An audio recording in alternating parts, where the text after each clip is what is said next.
안녕하세요. 잘생긴 오렌지 자로입니다. 이번 시간에는 경희궁 자이에 대해서 말씀드리려고 합니다. 경희궁 자이 꽤 많이 들어보셨죠? 일단 앞에 이름이 경희궁이 들어갔다는 것도 굉장히 특색이 있죠. 광화문에 직장 많은 거 다들 알고 계시죠? 그런데 이 광화문 주변에 보면은 주택이 없죠. 다 기업들이라든지 뭐 언론사라든지 관공서라든지 그다음에 이렇게 경복궁처럼 문화재, 건드릴 수 없는 그런 문화재라든지 뭐 청와대 정치기관이라든지 아니면 이렇게 산이죠. 그렇기 때문에 사람들이 이렇게 관광객들이 많이 올 수 있는 뭐 이런 통인시장 뭐 이런 것들이 있고요. 그렇기 때문에 이제 집이 있을 곳이 없습니다. 그래서 직장인들은 굉장히 많은데 집이 굉장히 없습니다. 근데 이번 상승기에 굉장히 특징적인 점이 뭐냐면은 이러한 도심, 직장이 있는 곳에 있는 그러한 아파트가 굉장히 떴다라는 겁니다. 워라밸이라고 하죠. 그러니까 저녁이 있는 삶. 보통 주택가가 이렇게 대형 주택가가 있으면은 이렇게 지하철을 타고 직장에 가고 지하철을 타고 다시 주택가로 가는 이제 그러한 현상이 일반적인데 만원 버스 그다음에 만원 지하철 타는 것이 굉장히 괴롭기도 하고 시간도 오래 걸리고 그렇다는 거죠.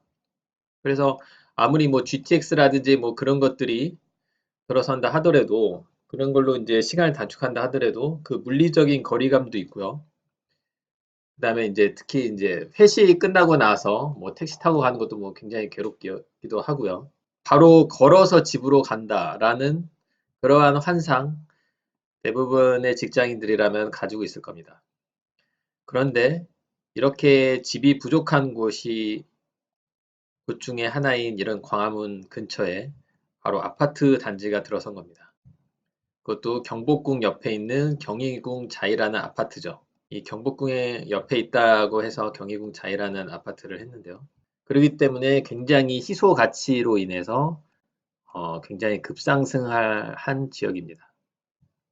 2017년 됐으니까 이제 아직 2년 된 신축에 속하죠. 그러니까 이런 부동산 시장은 철저하게 수요와 공급에 의해서 가격이 결정된다는 것을 확실하게 보여준 그러한 사례입니다. 이 주변에 아파트 단지들이 별로 없기 때문에 학원이나 그런 것들은 없습니다. 학원가나 뭐 그런 것들은 기대하기가 힘들죠. 왜냐하면 학원도 그 장사가 돼야지 학원이 많이 생기겠죠. 그러려면은 많은 수요가 있어야 됩니다. 그러면은 대규모 주택단지가 아니고서는 학원가가 생기기가 힘듭니다. 근데 여기는 이제 집이 워낙에 부족하다 보니까 학원가는 안 생기죠. 하지만 그럼에도 불구하고 이 아파트가 인기가 있다는 것은 바로 직장과의 거리이고요.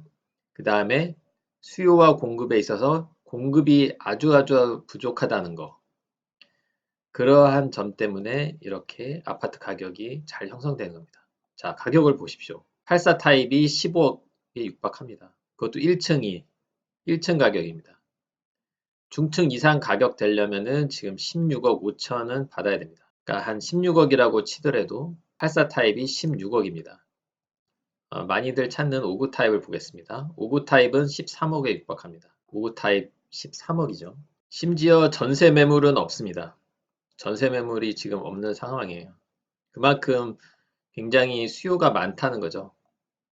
공급은 굉장히 적은데 수요가 굉장히 많다는 거죠. 근데 이제 전세가 지금 6억 7천 나오고 있습니다. 전세 가격도 굉장히 잘 나오죠.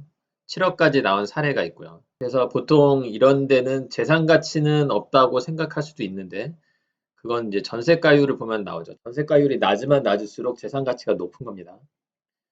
그런데 7억인데 지금 거의 뭐 가장 최근 거래된 게 13억 이렇게 나오기 때문에 갭이 6억 정도 합니다. 6억은 있어야지 이 집을 살 수가 있는 거죠.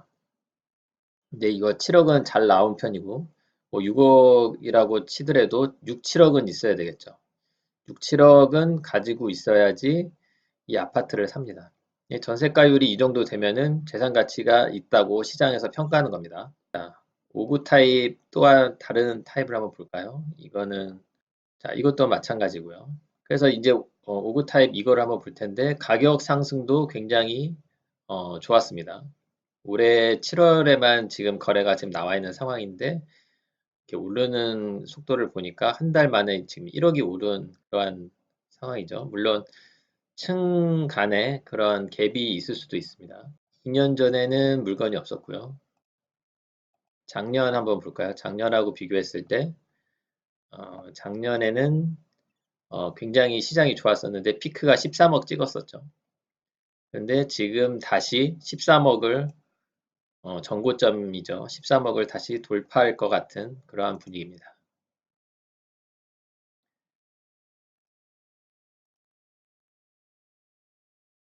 네, 지금 호가는 지금 준비가 되어 있는데 이제 거래만 된다면은 전고점 돌파죠. 지금 전고점과 13억과 지금 타이를 이루고 있네요. 7월에 이미 전고점과 타이를 이루고 있고요. 이제 전고점 돌파만 전고점 이상 올라가는 것만 지금 남겨두고 있습니다. 거의 될 것 같죠? 자, 경희궁자이 굉장히 좋은 위치에 있다는 것이고요. 입지적으로 봤을 때도 병원이 굉장히 가깝습니다. 강북 삼성병원이 바로 근처에 있고요. 그리고 초등학교와 중학교 위치도 상당히 가깝습니다. 그리고 뒤에 뭐 경복궁을 비롯해서 경희궁 이러한 뭐 공원으로 할 만한 지역들 굉장히 많고요. 대신고등학교도 굉장히 가깝고요. 서대문 독립공원도 있고요. 그리고 5호선과 3호선을 이용할 수 있어서 굉장히 좋습니다. 3호선 이용하기 때문에 이제 압구정동이라든지 강남으로 가는 것도 굉장히 수월합니다. 그래서 사실 학원가만 없다 뿐이지 그 이외에는 모든 것을 다 갖추고 있는 아파트라고 볼 수가 있죠. 자녀가 이제 연대, 이대 간다면은 이런 대학가로 가기도 굉장히 좋고요. 그래서 이런 경희궁 자이가 앞으로도 굉장히 그 희소성 때문에 전망이 굉장히 좋기 때문에 관심을 가져보셔도 좋을 것 같습니다. 그리고 이게 아무래도 이 도심이기 때문에 계속 개발, 뭐 교통 개발 호재 그런 것들이 이곳을 안 거칠래 안 거칠 수가 없습니다. 왜냐하면 서울시청이 그냥 가깝기 때문에 지금 서울시청의 뭐 GTX도 되도록이면 이쪽을 지나가게 하려고 하죠. 그래서 교통이 생기면 생길수록 이쪽으로 다 모이게끔 하기 때문에 경희궁자이도 상당히 전망이 좋다라는 것을 염두에 두시면 좋을 것 같습니다. 이상으로 분석을 마치겠습니다.